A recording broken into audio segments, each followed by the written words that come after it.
Have you ever scrolled through social media and felt a wave of scorn? You see the endless churn of superficial content, the fleeting trends, the digital noise, and you just can't bring yourself to participate. It's not fear holding you back, but a deep, intellectual disdain. This is what we call the intellectual disdain trap. It's a conscious choice to withdraw from platforms you see as beneath your intelligence.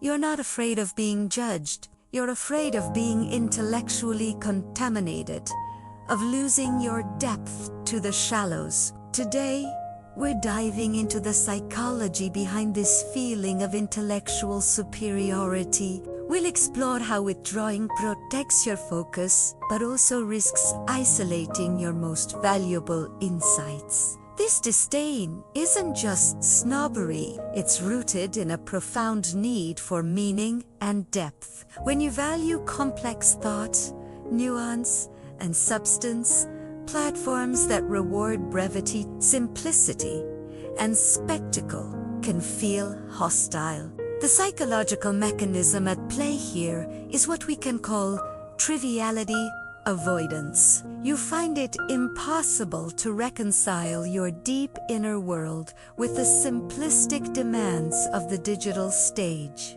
There's a genuine fear that reducing a complex idea to a 280-character tweet or a short video caption will gut it of its meaning, destroying its very essence. So, you refuse to post.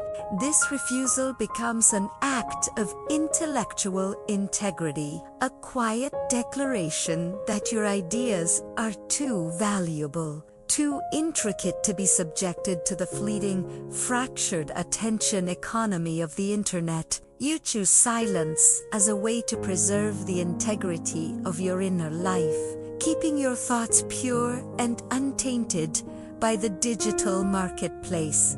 But what is the price of this intellectual purity?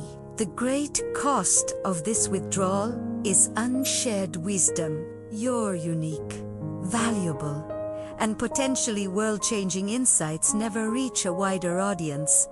They remain locked away, known only to you. This leads to a painful condition: the isolation of insight. You find yourself frustrated, watching as shallow noise and simplistic arguments dominate public discourse, while your nuanced understanding remains private. A heavy psychological burden can accompany this. You might feel a sense of responsibility for the very problems you see in the world, problems you know you could help address. Yet, your own rigid standards, your refusal to engage on the world's terms, prevents you from using the most powerful communication tools available. You become intellectually rich, but communicationally poor, trapped in a beautiful, gilded cage of your own making, unable to share the wealth of knowledge you've worked so hard to accumulate.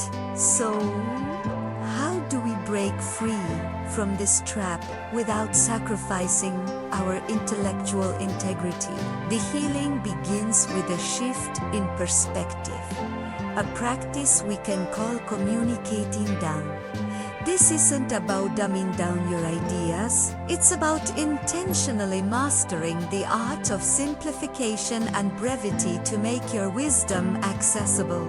The key is to start viewing these platforms not as a place to publish your final, perfect thesis, but as a space to start a conversation.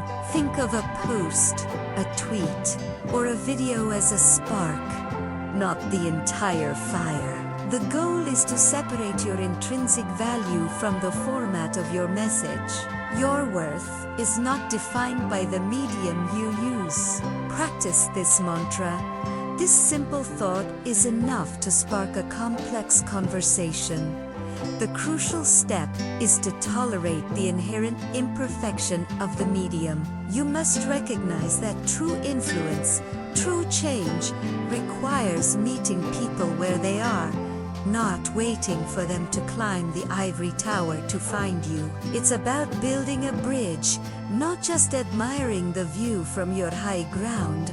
Your intelligence is desperately needed in the public square. Your depth, your nuance, your considered perspective, these are the very things our noisy, polarized world is starving for. But they are useless if they remain unheard. So, make a different choice. Choose to simplify, not to be simplistic. Choose to engage, not to retreat. Choose to tolerate the triviality for the sake of the transformation you can inspire. It's time to stop observing the noise from a distance and start shaping the conversation. Your voice matters. It's time to use it.